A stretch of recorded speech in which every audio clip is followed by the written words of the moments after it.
Donc déjà, même si je pense que beaucoup de personnes connaissent cette stratégie, quelques petits éléments de rappel. Donc la stratégie nationale de prévention du suicide, elle est aujourd'hui cadrée dans le cadre de la feuille de route santé mentale et psychiatrie, donc dans l'action 6, et elle est mise en œuvre par les agences régionales de santé via l'instruction du 6 juillet 2022. Donc la stratégie, c'est l'idée de combiner un ensemble d'actions sur les territoires. Donc on a 5 grands piliers qui ne résument pas de manière exhaustive tout ce qu'on fait dans la stratégie, mais en tout cas, ça permet d'avoir une certaine lisibilité. Donc le premier, c'est le maintien du contact avec les personnes qui ont fait une tentative de suicide avec le dispositif Vigilance. Le second, c'est le déploiement de formations en prévention du suicide autour de 3 modules. Un module sentinelle, un module évaluation, orientation et intervention de crise. Mais on déploie aussi de manière beaucoup plus globale beaucoup de formations en santé mentale et j'aurai l'occasion de vous en parler. Le troisième pilier, donc, c'est la prévention des phénomènes de contagion suicidaire. Donc on a beaucoup avancé sur ce sujet l'année dernière, je vais vous en parler après. Le numéro national de prévention du suicide, le 3114. Et enfin, ce qui est très important, et une journée comme aujourd'hui l'illustre, c'est vraiment l'information et la sensibilisation du public à la prévention du suicide. Donc sur l'ensemble de ces axes, les associations jouent aussi un rôle très important. Donc quelques éléments de bilan. Donc sur le dispositif Vigilance, donc comme rappelé par le directeur général de la santé, donc on a quasi la totalité des régions et des départements couverts. Il nous manque malheureusement Mayotte encore. On a un nombre d'entrées qui est en augmentation en 2025, comme vous pouvez le voir. Et le nombre d'entrées depuis le début du dispositif, donc c'est-à-dire depuis 2015, il est de plus de 200 000. On a aussi beaucoup progressé en lien, donc je remercie l'action des agences régionales de santé pour essayer au maximum que les services d'urgence incluent les patients dans Vigilance. Donc comme vous voyez, on a un pourcentage qui augmente par rapport à 2023. Et même si ce sujet est un peu, pas forcément toujours le plus aimé, sur le sujet du système d'information qu'on déploie maintenant depuis 4 ans, on progresse de plus en plus et je remercie la délégation du numérique sur le sujet avec qui on travaille beaucoup. Donc on a 7 centres sur 32 vigilances qui ont ce nouveau système d'information et d'ici la fin de l'année, une grande partie des centres vont basculer également. Dans les autres éléments de bilan, donc on a une mission de coordination nationale qu'on a relancée qui aujourd'hui, après avoir mis en place les centres vigilance, a vraiment un objectif d'harmonisation des pratiques, d'où le fait qu'on a lancé un nouvel appel à projet et qu'on a nommé cette mission cette fois de coordination des pratiques. Dans les éléments vraiment dont on est fier, donc Vigilance, comme répété par le directeur général de la santé, a prouvé son efficacité avec l'évaluation de Santé publique France. Et cette évaluation a été reprise récemment dans le journal JAMA. Et plus récemment encore, le dispositif Vigilance a été reconnu comme une des pratiques innovantes par l'OCDE. Une des avancées aussi qu'on voulait vous signaler, parce que ça a été un travail assez long, on a travaillé avec les services juridiques du ministère pour établir une doctrine juridique sur comment on s'assure du consentement à l'entrée d'un patient dans Vigilance. Donc ça nous a permis d'explorer toutes les questions en lien avec les RGPD, le respect du secret professionnel, et surtout on a demandé un zoom sur les mineurs pour essayer de trouver un équilibre entre bien sûr le consentement parental et en même temps la sauvegarde de la santé du mineur. On adapte ce dispositif donc, envers les publics les plus à risque, donc les jeunes. On a renforcé les crédits à l'été dernier des centres vigilance et surtout on a un plan d'action. Donc je vous donne quelques exemples d'actions. On va essayer vraiment sur ces fameux centres prescripteurs, donc ceux qui incluent dans Vigilance, de s'approcher beaucoup plus des services de pédiatrie, des maisons des adolescents pour avoir davantage de mineurs qui puissent être inclus. Sur les personnes placées sous main de justice, on a une expérimentation qui commence vraiment à prendre de l'ampleur. On travaille vraiment en lien avec la direction d'administration pénitentiaire et la protection judiciaire de la jeunesse sur le sujet. Et donc, on va porter une demande de mesures nouvelles cette année pour aller progressivement vers une généralisation de cette expérimentation. Et sur les personnes âgées, donc on a une expérimentation en Occitanie. Comme vous le savez, les personnes âgées, ce n'est pas forcément les mêmes indicateurs. Donc on s'interroge sur est-ce qu'on ne pourrait pas les inclure avant d'attendre le geste suicidaire. Et on voudrait déployer cet expé sur les personnes âgées de vigilance en lien avec le déploiement du dispositif ICOP, qui a été validé dans le cadre du plan Bien Vieillir en 2024, donc qui permet pour toutes les personnes âgées d'avoir accès à un auto-questionnaire qui comprend une dimension autour de la santé mentale. Et donc, une fois qu'on les aurait repérés, l'idée, ça serait de les inclure dans un parcours de suivi et donc un peu de brancher vigilance à ce dispositif ICOP. Sur les formations, donc comme je le disais, de manière globale, on déploie des formations en santé mentale. Donc vous avez tous entendu parler des premiers secours en santé mentale. Donc on vous a mis quelques éléments de bilan. Donc en 2025, vous voyez, on est à plus de 8700. Mais surtout depuis le début, on a un nombre de secouristes à plus de 200 000. Le module adolescent, donc, qui s'adresse aux adolescents et qui est un module de pair à pair, est finalisé par PSSM France et va être déployé en France sous la forme d'une expérimentation en 2026. Et dans les autres éléments d'avancée à vous signaler, c'est que PSSM va bientôt être disponible dans le cadre du compte personnel de formation. D'après le PSSM France, ça devrait être effectif dans le courant du second trimestre de cette année. Je voulais également faire un focus sur les formations en santé mentale, mais autour plus de la problématique du deuil. Donc, vous connaissez bien vos associations. Donc, la Fédération européenne Vivre son deuil qui a permis de former plus de 300 personnes en 2025 et Empreinte plus de 200 personnes en 2024. Sur les formations, maintenant plus en lien avec la prévention du suicide, donc on travaille beaucoup avec la société savante du GEPS, le groupement d'études et de prévention du suicide. Donc comme vous le voyez, on a 48 formateurs nationaux actifs sur le territoire, on a plus de 900 formateurs régionaux également actifs, et en 2024, plus de 10 000 personnes ont été formées. On adapte également ce module vers les publics les plus dans le besoin. Donc il y a une convention entre Nightline et le GEPS qui a permis d'adapter le module Sentinelle pour les étudiants et également, donc, comme rappelé par le DGS, une convention entre la CCMSA, la Caisse centrale de la mutualité sociale agricole, et le GEP pour adapter au milieu agricole. Et également, il y a une convention entre la police nationale et le GEPS qui a adapté le module Sentinelle à ce secteur particulier. Vous signalez également qu'on progresse sur la formation dans le milieu hospitalier. Donc, on a lancé un marché avec l'ANFH, donc l'Association nationale pour la formation des agents hospitaliers, je pense que ça veut dire ça.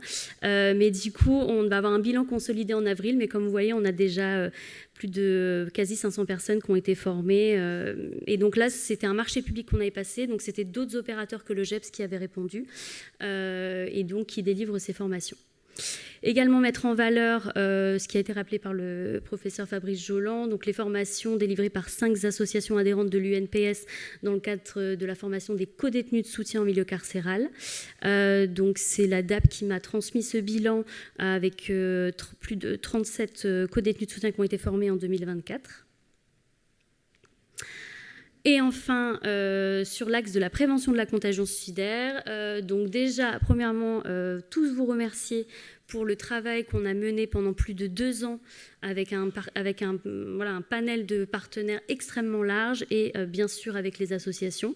Donc on a abouti à la publication d'un plan d'action le 28 juillet 2025 qui permet vraiment de faire un état des lieux en fait sur ce sujet, où on est, quelle est cette réalité, et un état des lieux qu'on a proposé sur différents axes de cette contagion. Donc le premier, c'est vraiment tout ce qui est les actions qu'on peut mettre en place au niveau numérique, au niveau des médias, donc vraiment de manière large. Le deuxième axe, c'est la postvention individuelle, donc que vous connaissez bien en tant qu'association. Le troisième axe, c'est la postvention institutionnelle. Et enfin, les actions pour identifier les lieux à risque suicidaire et les sécuriser, ou en tout cas mettre en place des mesures pour prévenir des phénomènes suicidaires sur ces lieux. Donc on fait un état des lieux, on propose des ressources, vous le verrez dans ce plan, et il y a des financements dédiés, comme c'est inscrit dans le plan. Et donc chaque ARS est en train d'établir un plan d'action. On a même les directeurs santé publique la semaine dernière qui nous ont demandé un point spécifique lors d'un comité au niveau du ministère pour avancer sur ce sujet. Et donc, je voulais vous proposer quelques éléments de bilan, des premiers éléments de bilan, donc sur le volet de la stratégie numérique. Donc, ce n'est pas exhaustif, hein, mais quand même pour vous signaler qu'on avance bien. Donc, on a travaillé avec Google en particulier pour que le 3114 soit référencé en premier, comme le numéro national, également avec ChatGPT. Il y a un partenariat qui s'est mis en place entre le 3114 et le 3018. Donc, vous savez, le 3018, c'est le numéro pour le cyberharcèlement. On a également, donc grâce à un travail conjoint de l'INSERM, de la Fédération, de la F2RSMC, Papageno et l'Institut de la personne en médecine, ils ont publié des recommandations de bonnes pratiques pour interviewer des personnes concernées. Donc, parce qu'il ne faut pas faire les choses n'importe comment. Quand on recueille un témoignage, il faut que ce soit bien fait. Donc, ce sont des recommandations qui ont été mises à la disposition du grand public. Et enfin, on a inscrit une action de formation sur les enjeux numériques en matière de prévention de visite dans la fonction publique hospitalière l'été dernier. Au niveau national aussi, d'autres éléments. Comme on s'y était engagé sur la postvention individuelle, on a mis en place une communication dédiée à l'occasion de la journée des endeuillés par suicide. Donc cette année, on a pu faire des éléments, on a pu mettre en place des éléments de communication au niveau de la DGS, mais les ARS commencent aussi à le faire. Et on a intégré l'ensemble des ressources sur la postvention individuelle dans le cadre des annuaires qui sont en cours de déploiement de santé.fr. Et sur la postvention institutionnelle, juste un exemple, la police nationale a fait une convention avec le programme Papageno pour déployer des plans de postvention au niveau de l'ensemble des directions zonales de la police nationale. Et donc, comme je vous le disais, au niveau territorial, les ARS sont vraiment sur le pont pour mettre en place leur plan. Et je vous invite, comme j'ai déjà eu l'occasion de le dire à plusieurs associations, à aller voir vos référents en ARS par rapport à ce plan pour justement voir dans quelle mesure vos actions pourraient être financées, notamment sur le sujet de la postvention individuelle. Sur le numéro national de prévention du suicide, donc vous signalez qu'on a vraiment une très forte augmentation du nombre d'appels. On est à plus 62% d'appels entre 2024 et 2025. Depuis l'ouverture, on est à 1,4 million d'appels. On a un nombre de centres répondants qui est stabilisé à 18. Et on a mené dans les éléments quand même dont on est très fier à vous signaler, c'est ce qu'évoquait le directeur général de la santé. On est en train de rendre accessible le 3114 aux personnes sourdes, sourdes aveugles, malentendantes et aphasiques. On a lancé officiellement ce centre au niveau du Vinatier. Ils ont remporté l'appel à projet en septembre 2025 et l'opérationnalité est prévue pour 2027. On rend également accessible ce numéro, comme vous devez peut-être le savoir, en milieu pénitentiaire. Donc on a renouvelé l'EXP pour 2025 pour avoir des éléments plus tangibles en termes de conclusion et on prendra une décision en fin d'année pour voir s'il est nécessaire ou pas de généraliser. Comme on généralise en même temps, on fait l'EXP en même temps sur vigilance, voilà. Est-ce que ces deux pratiques doivent être mises en milieu pénitentiaire ou est-ce qu'il y en a une plus pertinente que l'autre ? Et enfin, les répondants 3114 ont, ça y est, à leur disposition un annuaire de ressources piloté par santé.fr qui sont en train de tester pour vraiment l'améliorer. Et à terme, on voudrait rendre accessible cet annuaire de ressources à d'autres professionnels en prévention du suicide, par exemple les vigilanceurs ou encore les formateurs GEPS. Dans les autres éléments de bilan, comme vous le savez, c'était l'année de la grande cause nationale santé mentale. Donc ça nous a permis vraiment de renforcer notre communication autour de ce sujet. Bon, donc je ne vais pas tout lister, mais quand même vous signaler que dans le cadre du label qu'il y avait sur la grande cause nationale santé mentale, on a eu plus de 944 événements qui ont été labellisés. Les semaines d'information en santé mentale ont été un vrai succès cette année, avec une très forte augmentation du nombre d'événements. Et vous signalez quand même la mise en place d'un site dédié à la santé mentale par santé.fr. Donc, je vous ai mis le lien ici. La mise en place de l'application Jardin Mental, qui est un outil gratuit qui permet d'informer, de soutenir et d'accompagner toutes les personnes qui souhaitent prendre soin de leur santé mentale. D'autres éléments de bilan, on a eu la chance de recevoir déjà l'année dernière, mais comme toutes les années, le colloque UNPS sur la santé mentale dans tous ses états. On a eu le congrès du GEPS qui était un très beau moment à Paris en septembre 2025 avec, comme vous voyez, beaucoup de participants. On a reçu également le colloque de la Fédération européenne Vivre son deuil ici, la salle Larocque, en décembre 2025. Je vous ai signalé également d'autres éléments, le manifeste du programme Papageno pour sortir de la spirale du silence des idées suicidaires, le très beau documentaire d'Edgar Mermet qu'on va essayer de pousser davantage encore cette année. On aimerait bien faire une diffusion au ministère et encourager les ARS à le diffuser également au niveau de leur région.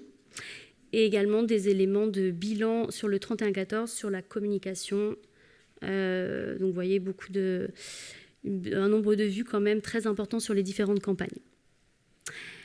Et vous redire en élément de bilan qu'on est content d'avancer progressivement sur la réduction des inégalités sociales et territoriales de santé. Donc pour pas vous redire exactement ce qu'a dit le directeur général de santé, donc juste en complément, vous redire que la mise en place quand même de ce COPIL unifié qui pilote l'ensemble de la stratégie nationale qu'on a réuni la semaine dernière. En fait, avant, on avait des COPIL sur chacun des dispositifs et donc depuis 2023, on a un COPIL vraiment qui rassemble un panel d'acteurs très large et c'est un élément pour réduire les inégalités sociales et territoriales de santé, pour vraiment essayer d'avoir une vision cohérente et une continuité dans les parcours. Et donc, voilà, au-delà de ce COPIL, on améliore nos connaissances épidémiologiques sur le sujet. Donc, merci beaucoup à l'ONS et à l'adresse. On a vraiment progressé.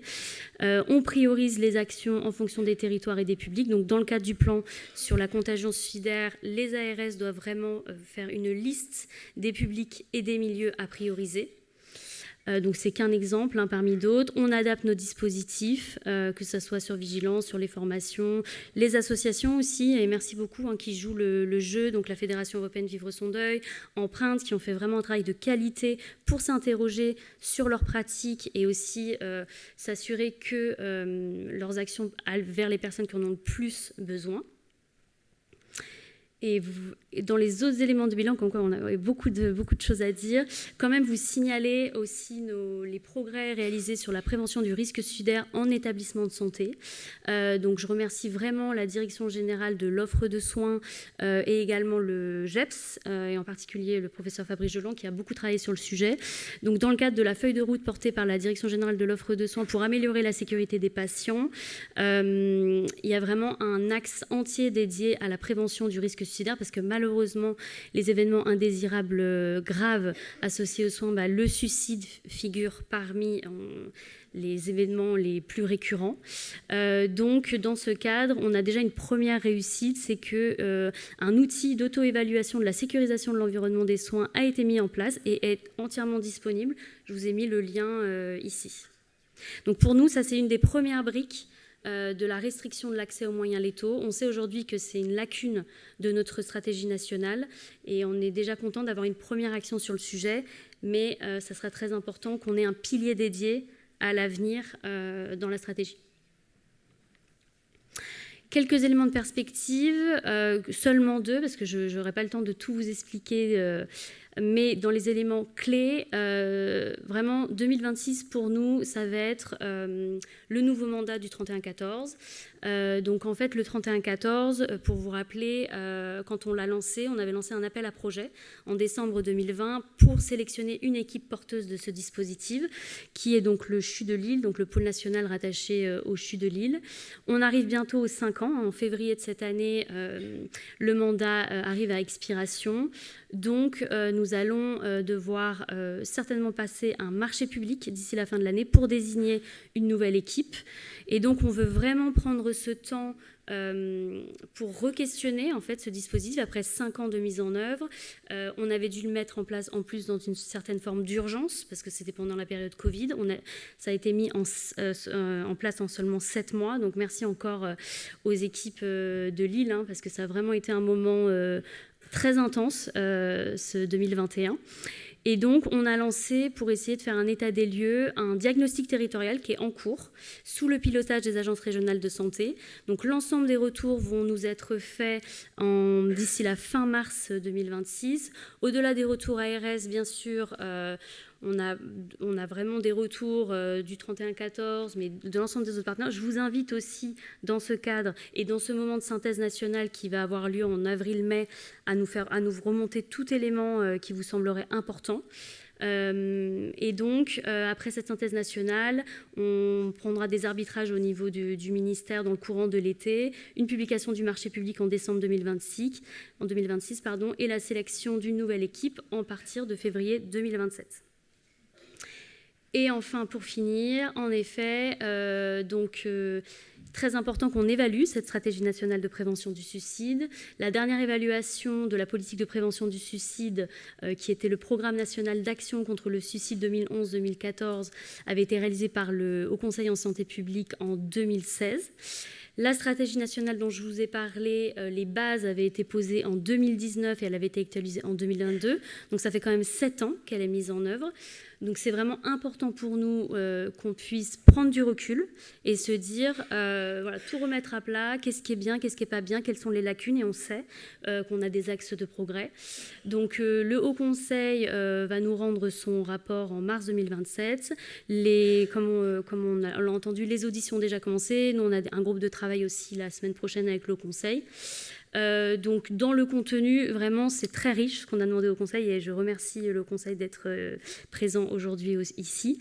Donc bien sûr on veut voir la pertinence des actions au regard bien sûr de l'objectif de réduction de la mortalité par suicide. On veut aussi vraiment que les recommandations internationales soient prises en compte, et le dernier congrès du GEPS sur ce sujet a été très éclairant, de voir vraiment c'est très important, il y a beaucoup de stratégies qui existent au niveau mondial, et au niveau même des bases de nos piliers, on sait qu'il nous manque des actions.